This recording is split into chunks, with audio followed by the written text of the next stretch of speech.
Olá pessoal, eu sou Nathan da Fonseca Lisboa, integrante da equipe Devaneios, com o projeto Turma de Elite, e hoje nós vamos apresentar o desenho da aplicação Turma de Elite.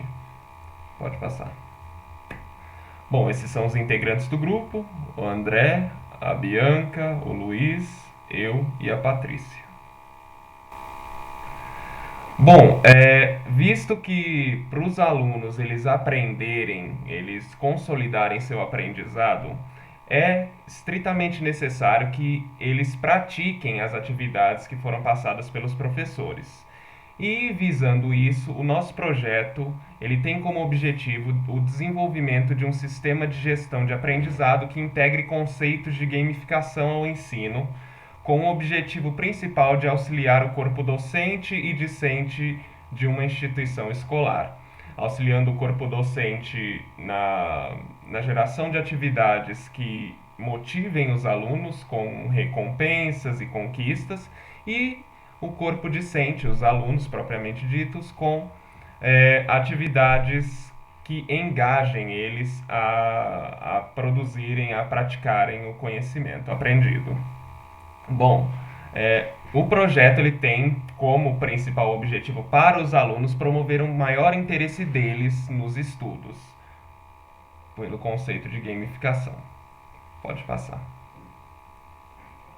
Bom, ao analisar algumas plataformas que implementam o conceito de gamificação em um sistema de gestão de aprendizado, nós vemos que elas possuem uma grande deficiência em comum, que é não serem de código aberto. E por conta disso, a empresa que contrata essas plataformas, elas acabam ficando presas ao que aquela plataforma oferece, que caracteriza o conceito chamado de vendor lock-in.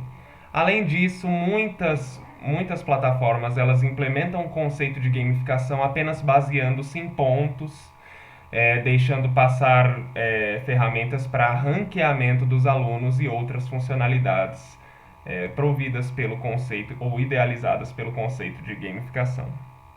Vou te passar.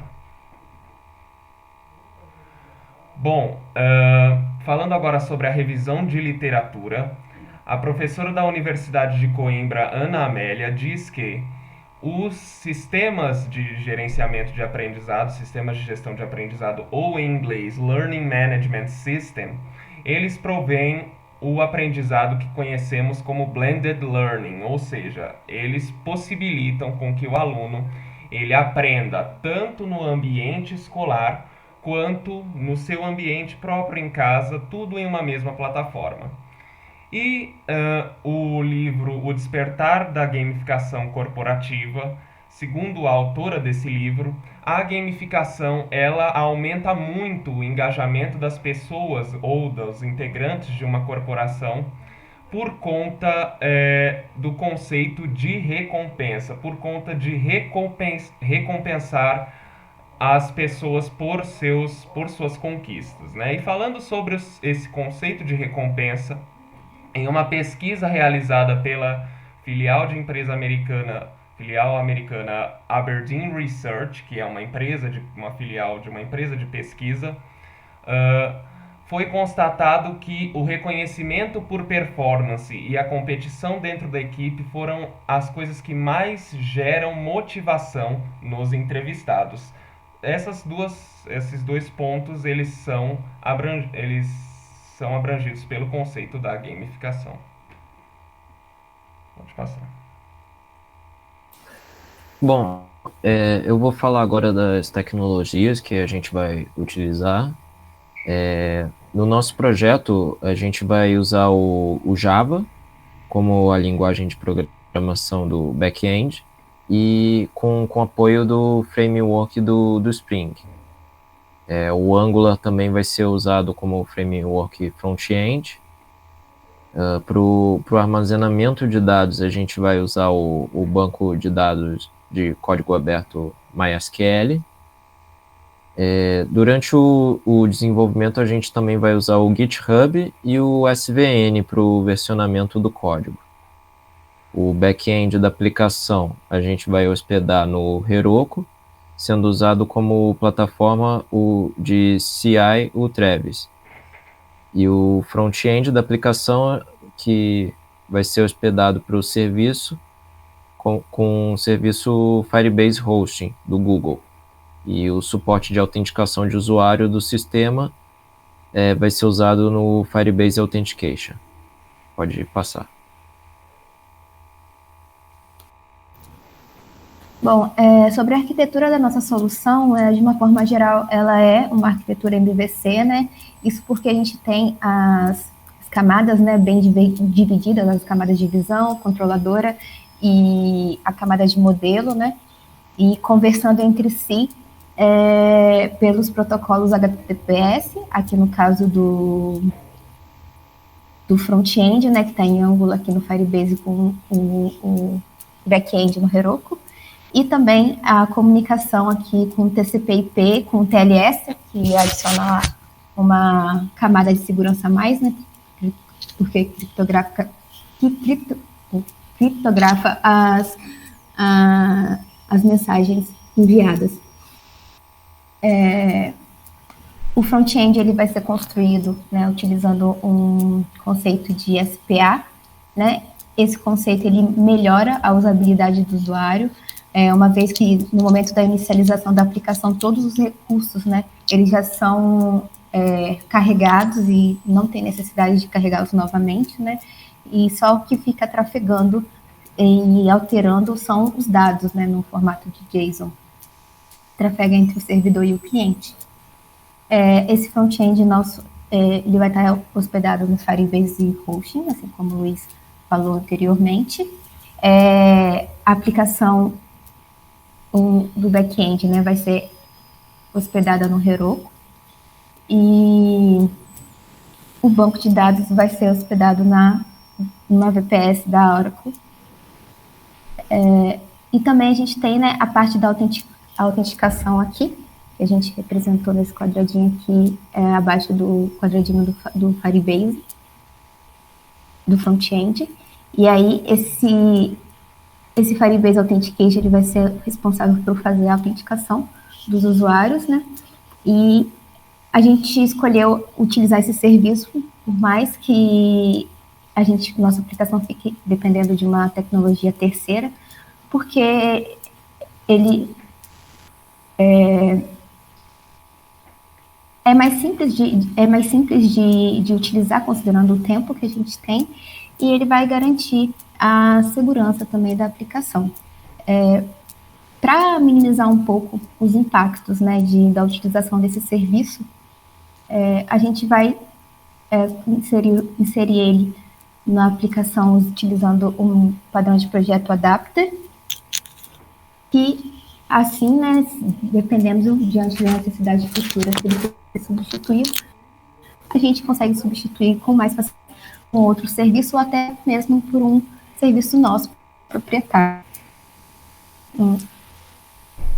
Sobre a escalabilidade também da aplicação, ela é intimamente ligada à infraestrutura adotada. Uma vez que o serviço cloud é possível escalá-la tanto para cima ou para baixo, mediante a necessidade, para dando os planos que atendem de processamento, né? Sobre as histórias dos usuários, né? A gente utilizou as histórias do usuário para mapear o backlog da nossa aplicação. Na história do usuário, a gente se coloca, né, no lugar do usuário e diz, né, qual tarefa que a gente gostaria que a nossa solução tivesse e para quê, né? A gente sempre usa esse padrão, né? Eu, como usuário, gostaria de fazer tal tarefa para tal objetivo. Pode passar. E aí a gente tem os exemplos aqui, usuário, que a gente listou, um exemplo para cada perfil, e para frente eu vou mostrar como a gente organiza passar. Aí, depois de todas as histórias de usuário, a gente colocou elas num formato que se chama de User Story, né, um mapeamento de história de usuários. Nela, a gente consegue organizar as histórias de usuários com a sua prioridade, né? e também com a ordem que ela tem que ser executada.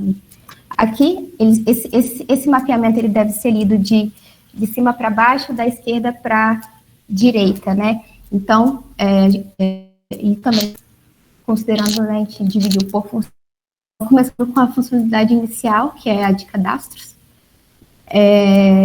Aqui a gente coloca, né, que o administrador começa, né, criando um outro usuário, depois ele cria escolas, e aí a partir desse momento a gente já tem as funcionalidades de login para ser implementadas, depois as funcionalidades de parametrização de turmas, né, que é onde o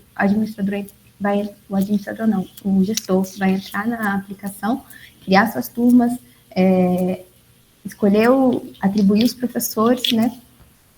Também vamos ter em seguida o painel de turmas, que vai mostrar todas as turmas cadastradas. Esse painel de turmas ele vai ser apresentado tanto para o professor quanto para o gestor, para conseguir ver as informações de cada turma separadamente, onde uma turma não consegue ver os dados de outra turma, né? Elas são separadas dentro da aplicação, de forma a manter uma organização, né? Em seguida, a gente tem os módulos de atividades, conquistas e rankings. Isso aqui é o core da nossa aplicação. É aqui que o usuário, né, tanto seja ele professor quanto aluno, né, no caso do professor, vai poder postar as atividades, os alunos vão fazer essas atividades, vai ter os feedback dessa atividade. A partir da execução dessas atividades, ele consegue as conquistas, né, que são as recompensas, como o Nathan comentou também. E aí, quanto mais conquista ele consegue, mais ele sobe no ranking, né, no ranking lá, a gente vai dividir em ligas, e no fim, né, de um período pré-determinado, o aluno ele pode subir, avançar para uma próxima liga, ou pode também descer para uma liga inferior. E aí, no final de tudo, depois, com o tempo, né, da utilização da plataforma, a gente vai ter um histórico de dados, né, que vai poder gerar uns dashboards, né, para divisão gerencial, né? E aí, através desses dashboards, que vai ser para o gestor, ele vai conseguir ver dados de como está o desempenho da sua turma, como está o desempenho do seu aluno, se o aluno estava indo muito bem e, de repente, ele teve uma queda no desempenho que pode ter acontecido. Então, né, depois de ter a funcionalidade desenvolvida, lembrando que esse Product Backlog, ele contempla só o MVP, essa primeira raia. A segunda raia aqui embaixo, ela já mostra as funcionalidades adicionais, né, que vão vir nas próximas releases, que é a parte lá da integração, né, que a gente prevê a integração desse módulo principal, né, nosso, com o Moodle. Pode passar. Aqui a gente tem o modelo de dados, então a gente tem, primeiramente, a tabela de escolas, né? Temos a tabela administrador, os perfis administrador, perfil professor, aluno e gestor, todos ligados a uma usuário. Então, a gente tem um cadastro deles separados, porque eles têm papéis diferentes, né, e visualizam coisas diferentes na aplicação. Então, os cadastros deles são separados, mas todos eles a gente atribui um usuário, né, onde ele vai ter o e-mail, senha de acesso. A cada escola a gente vai ligar as turmas, nas turmas teria as disciplinas, nas turmas teria também, né, as atividades, aí nas atividades também as conquistas, e etc. Entre as outras, né, tabelas. Pode passar. Aqui a gente tem alguns protótipos que também eles contemplam as telas principais da aplicação. Esses protótipos eles são de baixa fidelidade, e aqui ele mostra primeiramente a visão do aluno, né, aquela parte quando ele entra, né, ele já vai conseguir ver todas as atividades, né, e elas vão estar listadas por disciplina e também por ordem de qual está mais próxima de expirar. Então, ele consegue já entrar e já saber qual é a primeira atividade que ele tem que fazer, a que tem mais urgência, né? E ao clicar numa atividade, do lado, né, ela vai mostrar a descrição e, se for o caso de ser uma atividade entregável, vai ter o lugar para ele subir essa atividade. Aqui na segunda telinha o painel de o ranking, na verdade, né, junto com as conquistas, ele consegue ver o painel de conquista e o ranking. E aí ele consegue ver qual é a posição dele, o quanto ele tem que se dedicar para a próxima liga, né? Em qual liga ele está. A gente tem as 3 ligas aqui. Nesse exemplo, a gente colocou o aluno, né, com a pontuação dele e que ele está, por exemplo, na liga prata, né? Pode passar. Pode passar. Bom, agora eu vou falar da manutenibilidade da aplicação. Bem, como o back-end da aplicação a gente vai desenvolver no Java, a ferramenta que a gente adotou para automatização do teste é o JUnit. No front-end, a gente vai adotar os frameworks de teste para o Angular, Jasmine e Karma. Com o Jasmine, os testes vão poder ser escritos de maneira independente do navegador e de bibliotecas para o funcionamento. E o Karma vai ser usado para automatizar os testes e executar eles para diversos navegadores. A análise estática do código no back-end vai ser usada pela ferramenta DeepSource, que tem integração nativa com GitHub. No front-end, a análise vai ser usada pelo Enlist Schematics do Angular. Bom, o sistema de log journal CTL vai ser o que a gente vai adotar para o MySQL, para registrar os logs de entrada e saída do console. Para o back-end, a gente vai usar o Simple Login Facade for Java, o SLF4J, com saída para o Heroku. No front-end, a gente vai usar o Cloud Login do Firebase Hosting, com o padrão de objeto console recomendado para o desenvolvimento web. Além do GitHub, a ferramenta que a gente escolheu para automatizar o processo de build da aplicação e apoiar a equipe no processo de CI e CD é o Travis CI. Para a solução, a gente vai adotar as diretrizes padrões da própria linguagem de programação. O back-end vai ser a sintaxe da linguagem Java, descrita na documentação Java Code Conventions, e no front-end a sintaxe descrita no guia de estilo de codificação na documentação do Angular. Para a aplicação, vão ser adotados os padrões de projeto Observer, um padrão do tipo comportamental que define um mecanismo de assinatura que notifica os objetos observadores sobre os eventos que acontecem a um objeto observado, e o adapter, do tipo estrutural, que é usado quando tem a necessidade de unir as duas interfaces independentes ou incompatíveis. Pode passar. Bom, agora sobre a segurança, todos os dados e as informações pessoais que a gente insere para o cadastramento vão ser mantidos em sigilo pelo sistema, como está previsto na Lei Geral de Proteção de Dados, a LGPD. Essa lei é a que regulamenta e controla os processos relacionados aos dados pessoais do usuário na internet, que tem como intuito proteger a liberdade e a privacidade das pessoas.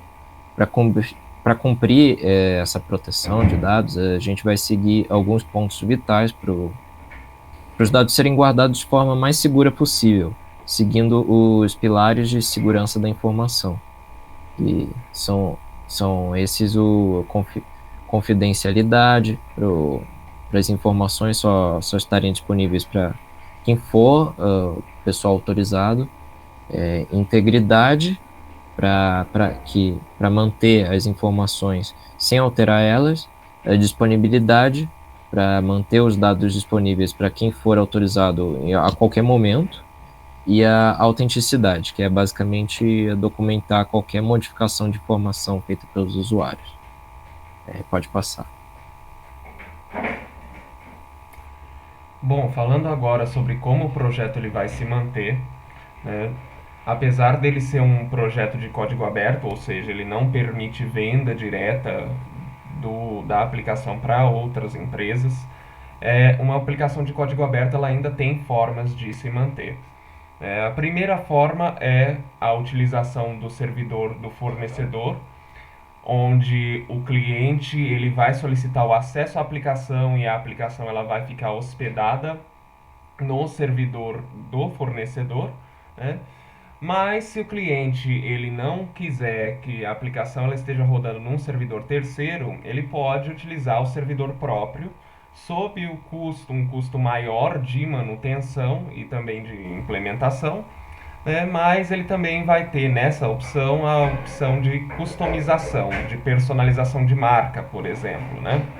Bom, para custear as despesas do projeto, foi definido um custo mensal de R$ 10, que vão ser pagos pela organização contratante, por cada aluno que vai acessar a aplicação, que acessa a aplicação, né?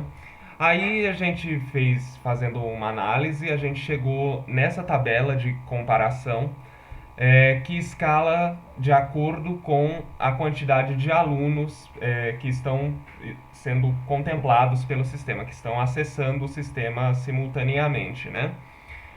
Aqui estão contempladas todas as tecnologias e a gente previu, logicamente, isso daqui é para uma utilização futura, onde vai ser utilizado depois do projeto, né? E isso daqui tudo foi feito com base na conversão do real para o dólar do dia 8 de junho de 2021, onde o real estava valendo $1 equivalia a R$ 5,04, né? Todos os preços aqui eles estão aproximados. E falando agora sobre cada plataforma, né? O Heroku, o custo dele foi obtido com a utilização dos dynos. Os dynos eles são containers, geralmente de Linux, para você hospedar a sua aplicação, né?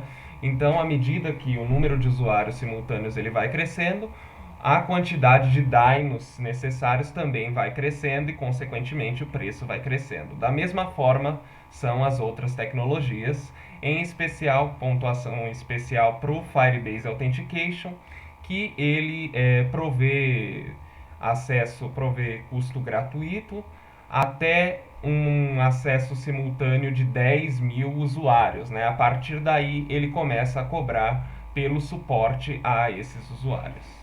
Pode passar.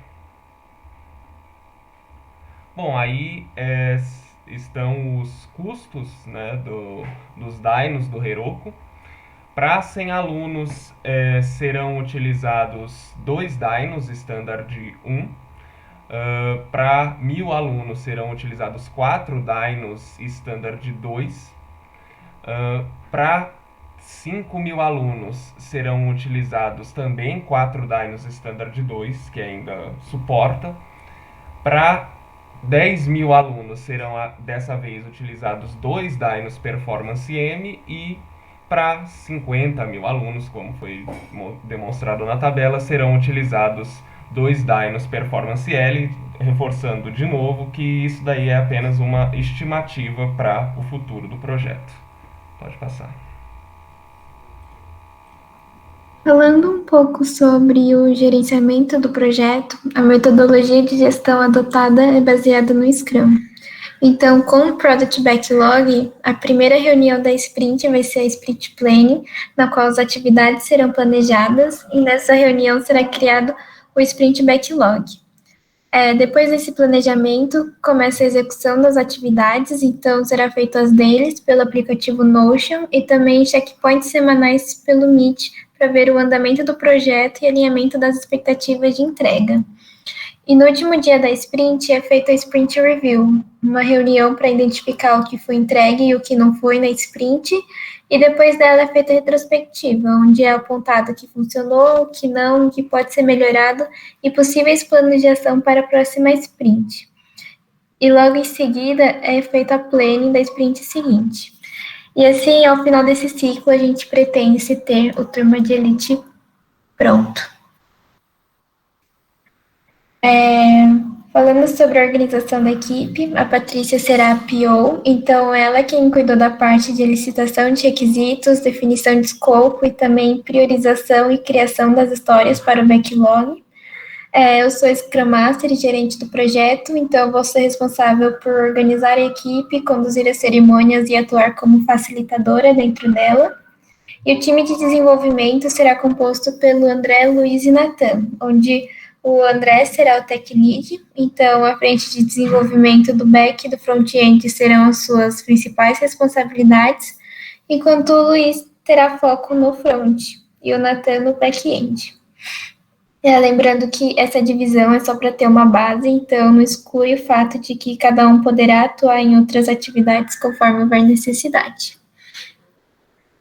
E por fim, a gestão do tempo será feita por sprints e cada sprint terá 2 semanas, e até o final do projeto pretende-se ter 15 sprints, conforme mostra a tabela ao lado.